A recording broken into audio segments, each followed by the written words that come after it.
In this episode of Pop Culture Weekly, it is all about PBS's A Capitol 4th 2025. I interview all the performers, including the Beach Boys, The Temptations, Lauren Daigle, Trombone Shorty, Josh Turner, and more. Let's go! Welcome to Pop Culture Weekly with Kyle McMahon from iHeartRadio. Your pop culture news, views, reviews, and celebrity interviews on all the movies, TV, music, and pop culture you crave weekly. Here's Kyle McMahon. Hello and welcome to Pop Culture Weekly with Kyle McMahon. I, of course, am Kyle McMahon, and I am live from the West Lawn of the U.S. Capitol for the rehearsals for A Capitol 4th, PBS's annual concert. It is a celebration of America. It's a party. I've been watching rehearsals all day, and it is going to be an incredible show. Depending on when you're listening to this, it airs live tonight on PBS at 8 o'clock Eastern, with an encore following directly after that at 9:30. And if, for some reason, you've missed it, first of all, rude, but secondly, you can catch it on demand through July 18th. And if you don't watch it live on PBS, you can also watch it on pbs.org, live streaming, YouTube, and Facebook. So let's just get right into these interviews. I've got a whole bunch of great interviews with the performers, and I'm excited to bring them to you. It's always a great show. All right, I am here with the one and only Abi Carter on the West Lawn of the U.S. Capitol for A Capitol 4th on the 4th of July. What does that moment mean for you? I mean, that's incredible. I mean, the 4th of July is one of my favorite holidays. It's the most, I've said together holiday. I can't find the right words for it, but it's the most, I don't know, it's really big on just community and coming together and celebrating something that means so much to all of us as a country. And I'm so honored to be here. I love that. And you're performing The Climb, which I love that song so much. You do such an incredible job with it. What does that song mean for you, especially in this context? I mean, in this context, it's incredible considering it's really just about the struggles of life and overcoming those things and realizing at the end of the day, the destination only means so much to you because of the journey behind it. And all of the struggles and things that you've gone through life are what make the positives so wonderful. And I'm honored to be singing it here today. I sung it when I was 10 years old at a talent show. And it's kind of a full circle moment to be able to come back here and sing it on much more of a national stage rather than at the Date Festival in my hometown. So I'm excited to do it and to be here. And, under the lens of American Idol, yeah, I feel like The Climb also is kind of, kismet with that, Yeah. Does that resonate with you at all? Absolutely. I mean, American Idol in itself was a struggle. Yeah. It was a competition for sure. And you had to work really hard every week to just keep moving forward. And sometimes it felt like, man, I wish I would just get voted home this week. I'm tired. But I mean, it made it all the much more worth it and more valuable to be there at the end and realize that you put so much work toward it and to get there. So it was, in fact, all about The Climb. It was all about The Climb. What can we expect? You're working on your new album. You're working on your album now. You're touring next. What's up for, what can we expect from you next? So I released an album this past November and I went on tour this spring, spring, kind of. And then I'm going back on tour in the fall, but I'm working on new music right now. And I love albums in general, so maybe or maybe not, I'm working on the next one. If you are, it would be 26. I mean, if it'd be 25, or 20, 30, I don't know, but I'm working on it. Awesome. Abi, thank you so much for speaking with me. I really appreciate it. So much. I appreciate it. Thank you. Thank you so much. Thank you, Abi. All right. I am here once again with Alfonso Ribeiro on the West Lawn of the U.S. Capitol. Yes. For Capitol 4th. I just saw you last month. Yeah. So you're hosting everything. You're hosting my birthday party next week, actually. Right on. We'll work out the details. Exactly. The details. What's it feel like? I mean, to be on the West Lawn of the United States Capitol, July 4th. This is my third year hosting the show, and it is actually very quite special to be here on the West Lawn, Capitol building. We're out here about to have an incredible show tomorrow night, and we'll be doing a dress rehearsal tonight. And it's a very special thing to be here in America for our birthday, right? This is a celebration. It's a party, and we're having a party for all the positive things that we all feel about this country. Of course, there are things that are very difficult and difficult times for different people. But it's all about coming together, celebrating, being together, loving one another, trying to see eye to eye, and having a great time, and recognizing our independence from Great Britain many 249 years ago. And do you find, this year there's some incredible stories that are featured of some of the brave men and women, who have given the ultimate sacrifice, and those that love and support them, and our first responders and that sort of thing. Do you feel a responsibility when you're hosting a show that features those kinds of stories, or are you able to kind of separate yourself for the show itself? Well, I wouldn't say a responsibility. I would say what I do feel is the ability to be here and be part of this, part of their story, part of their celebratory moments, to pay, pay homage and honor them in this incredible space. I feel fortunate that I get to be a part of that. I love that. There's no pressure, right? It's about just being real and being true in the moment, and letting your heart speak for itself and letting that come through to the American public. So for me, it's an honor to be able to be a part of that. I love that. You and I had talked a couple of years ago about if you weren't here, you would be in your RV, in your motorhome, going across the country somewhere. Are you still into that, or still into it? Not as much lately. I've been a little busy, so less road trips, smaller road trips rather than the full cross country road trips. But the plan is to obviously do it again. But this week, I probably would have been at home hanging out at the golf club and getting ready for my tournament next week. That's what I probably would have been doing. I love that. Alfonso, as always, it's a pleasure. Thank you, sir. Thanks for having me. I'll see you next week and your host of my birthday. I am here with the one and only Mike Love with the Beach Boys.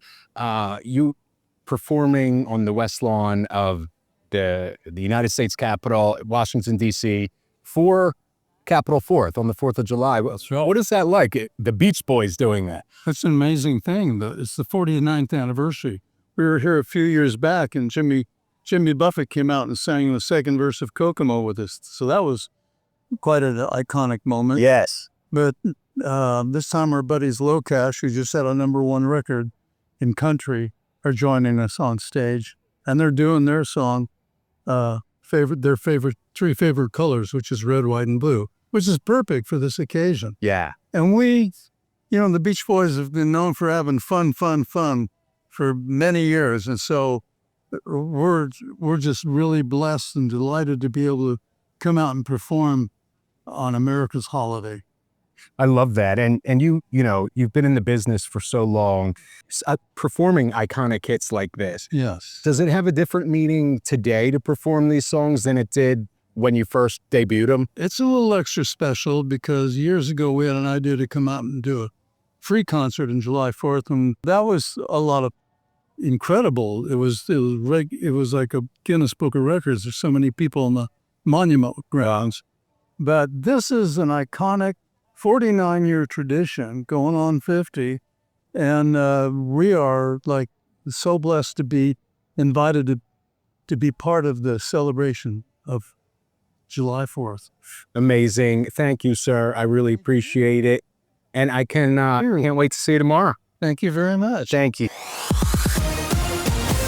All right, I am here live at the West Lawn of the Capitol with LOCASH for a Capitol 4th. How you guys doing? Man, we're doing fantastic. What a great day, man. Excited. Yeah, so you're performing one of your own songs. You're also performing with the Beach Boys. What does that feel like on 4th of July, That's surreal. Anytime you get to share the stage with an icon like the Beach Boys, I mean, it's amazing. And Mike Love and Bruce have become like big brothers to us. And so we've been on tour with them this year. They asked us to be part of this, and we were honored. This is awesome. Yeah. When you're doing a song with the Beach Boys? You know, you have your own catalog, which we'll talk about in a moment, but when you're doing a song with them, do you feel like, you know, any extra pressure than your own material, or? I mean, there's always pressure because you're with such an iconic group, but Mike has just been family to us, and we've always felt like family with those guys. Their music is very positive. Our music is very positive. We looked up to those guys growing up, and writing the songs kind of like the Beach Boys, you know, as much as we can. So we're happy to be here, honored to be here for America. I love that. And finally, you just put out an album song that went #1 again. What does that feel like? At this point in your career, you're still releasing these hits? Well, it's extra special. You know, we started our own record label, right? Hired our own radio team, whole staff. And so we pushed this song up ourselves. We just decided to roll up our sleeves and do it ourselves. And we've been in this industry for a while, and we knew what it would take. And it took some hard work, but we got our first #1. It's a 2-week #1, Hometown Home. If you haven't heard it, check it out. And Wrong Hearts is out now. It's our fastest rising single yet to date. So we're off to a good start, and we're thankful for it. I love that. Finally, you guys, you released some upbeat bops, right? Yeah. And why has that been, you know, kind of a hallmark of your career, as you guys do uplifting bops? You know, why was that important to you as artists? I think as music goes, I mean, like the Beach Boys, like Huey Lewis, that kind of stuff where you're driving in the car and you remember as a kid and you just roll down the windows and just makes you feel good. You know, there's a lot of stuff going on, and people have a lot of stories, and, you know, there's a lot of negative, and we got to try and find the positive in everything. And music can do that. Music can bring those people there, you know, and us too. So we rely on music, and it's everything. And that's where we've kind of taken LOCASH to that level to make, you know, hey, every now and then we'll have a slow song, but we want to hit the hearts of America. I love that. LOCASH, thank you so much. Thank you, man. I really appreciate you as well. Yeah. Capital Fort. All right, we're going to take a quick break to pay the bills. I will be back in 60 seconds. Thank you for supporting our sponsors. Be right back.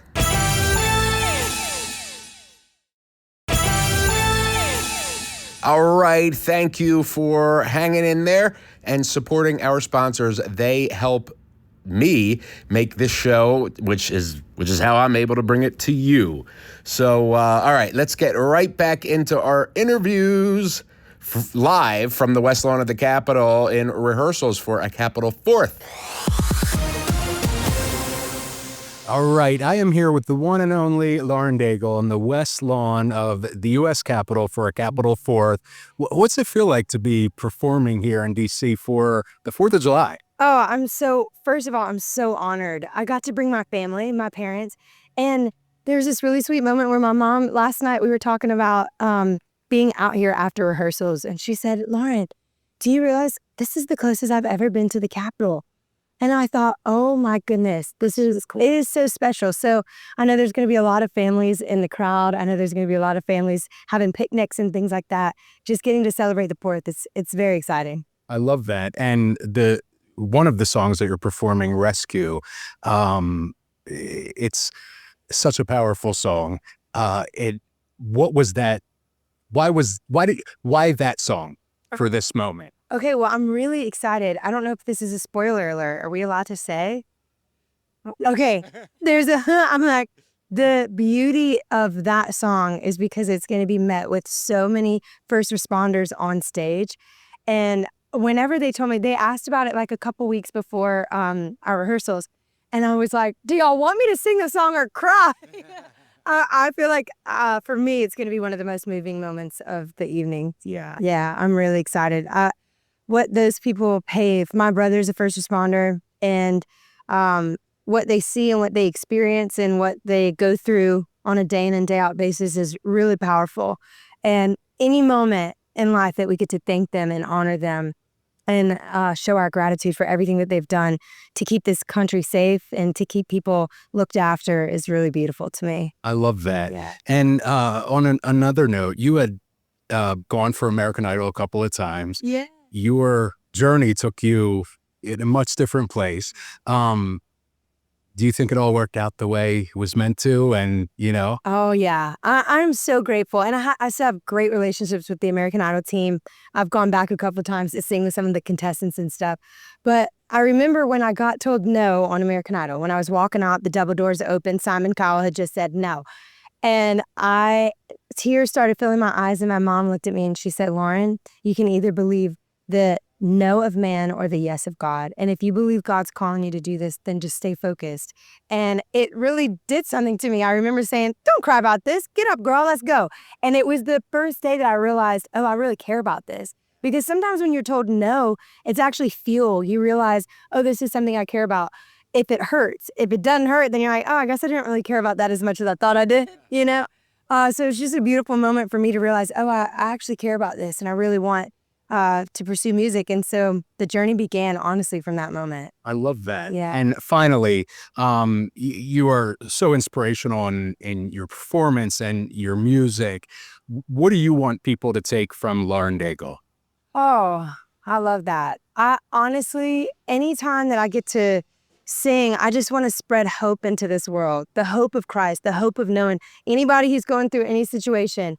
If you need someone to lean on, if you need someone who is for you and not against you, for me, that is Jesus, you know? So when I think, what does Lauren Daigle look like? I just want to reflect his glory and his goodness. And I want that to be able to be seen for generations to come. That's my hope. I love that. Yeah. Lauren, thank you so much. I really appreciate it. I appreciate it.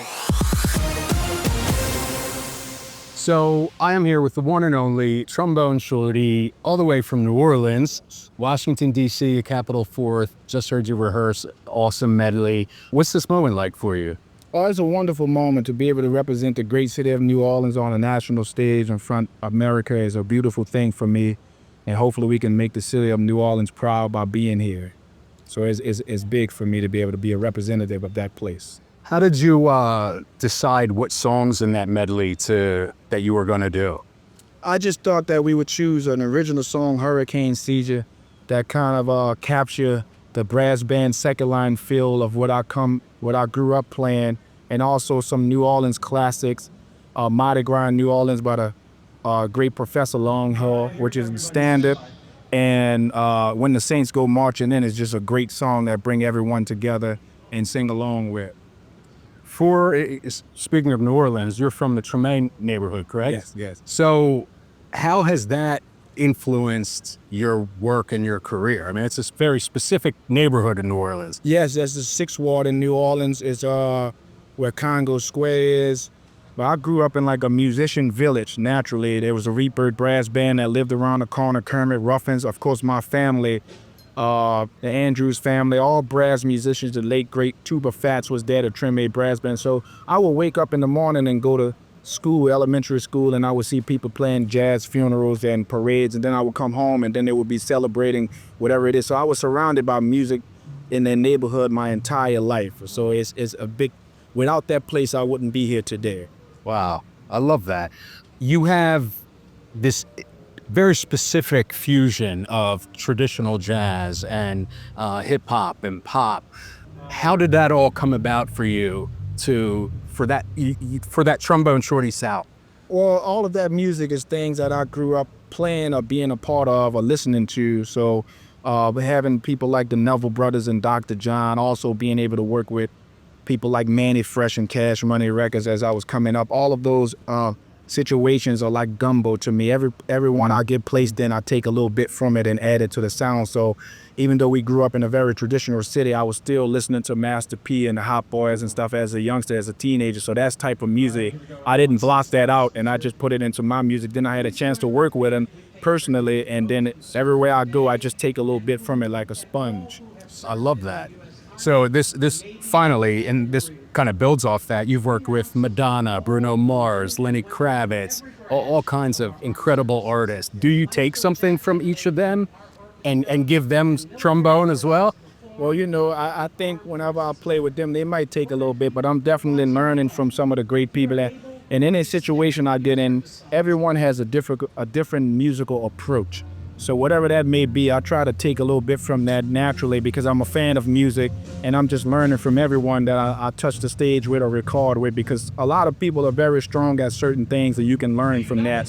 So I definitely bring everything I can. You know, to me, music is like a neighborhood, a musical neighborhood. So any place I go, I try to take a little bit away from that. and add it to my thing. That's amazing. The one and only Trombone Shorty. Thank you, brother. Thank you. I appreciate it. Hey, pleasure, my brother. Of course. All right. So, first of all, thank you for speaking with me, Josh. I appreciate it. Yeah. The song that you're performing for Capital Fourth has a bit of more meaning for you than just as it may seem to somebody listening. Can you tell me about that story a little? Yeah, so a little over 10 years ago, I had asked my uncle if I could see all of my granddaddy's military records, papers, medals, anything he had. I knew he had been awarded the Purple Heart.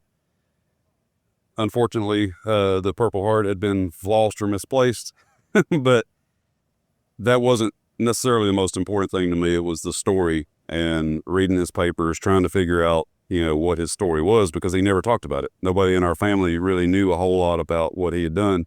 And so I just kind of started digging into it, and I was inspired almost a year later to write this song, and just kind of stashed it away. It kind of sat on the shelf for basically a decade. Wow. Until this record.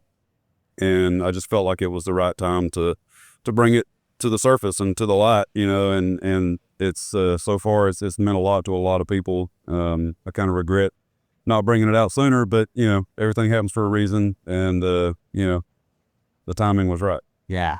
And now it's on your latest album.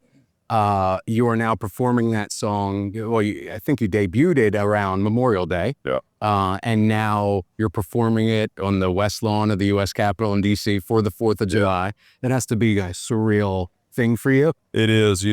This is one of only 2 songs throughout my whole career that I ever cried about during, like, in the studio, because I was so moved by the fact that I had written something that was a tribute to my granddaddy, and a story that had never been told. And so I just felt overwhelmed by emotion. And then all of these opportunities that I've had, with this, I've got to play it on Veterans Day last year, on the Today Show. We got to do a small little video for it and debuted it, like you said, on Memorial Day.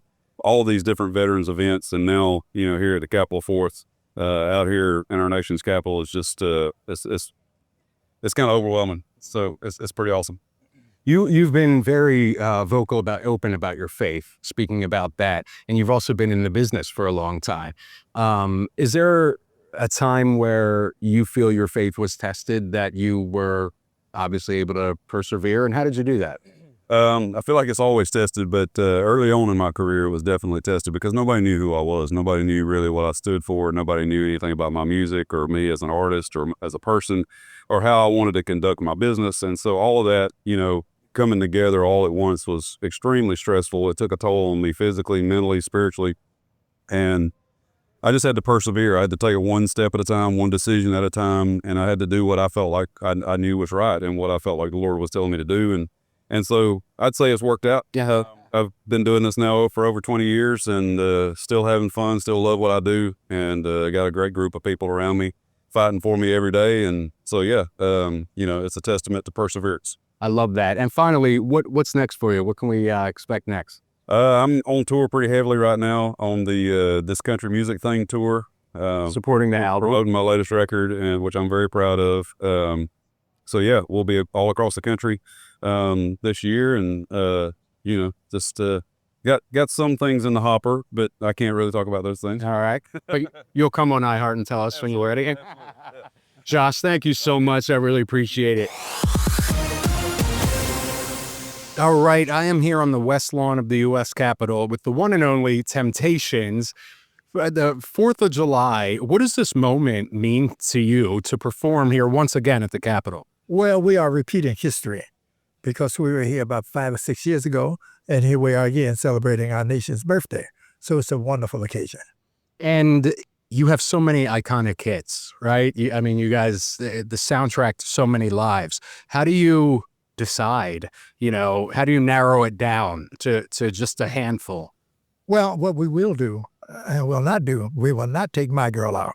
Now, we can do a whole lot of things around My Girl, but that song, we got cussed out a long time ago when we took it out. So Paul, who was in the group at the time, he said, we can never take that song out. So My Girl is always stay, and we build around My Girl. Okay. going off of Capitol Fourth for a moment, you guys are an originator of vocal groups, legends, icons. Over the generations, how have you all seen specifically vocal groups change through time and music? Well, the one thing in life that is certain is change. And we've been able to adapt to whatever change is necessary for the Temptations to continue on. So that's the strong point of any group. But for the Temptations, we are very flexible. For whatever the business is, we will be that, long as it's good business. Yeah, I love that. And, as you're performing, you guys are touring, you released a new album a few years back. As you're doing these projects, do you see it from a different lens today than you did, say when you first started out? No, we're still hungry. See, we started out with the Eye of the Tiger, and we're going to finish it with the Eye of the Tiger. Now, we love it, and it's an amazing feat that you be able to last. We've been around for 60 plus years. You do wonderful good if you were to be around for 4 or 5 years. Here we are over half a century, so it's a blessing. I love that. Capitol Fourth, West Lawn of the U.S. Capitol with the Temptations. Thank you all so much. I really appreciate it. All right, that's our show for this episode. PBS's annual Capitol Fourth. It's such an amazing celebration of America. It's a big party with incredibly beautiful tributes to our men and women, the brave men and women and their families and their support systems that help make us safe. So be sure to check it out Friday, July 4th, live on PBS, Facebook, and YouTube, and pbs.org, 8 p.m. Eastern, with a encore presentation at 9:30. And if you miss it, you can catch it on demand through July 18th. So let me know what you think of this episode. I will see you next week. I love you. We up. Thank you for listening to Pop Culture Weekly. Hear all the latest at popcultureweekly.com. In the rocket's red glare, the bombs bursting in air gave proof through the night that a flag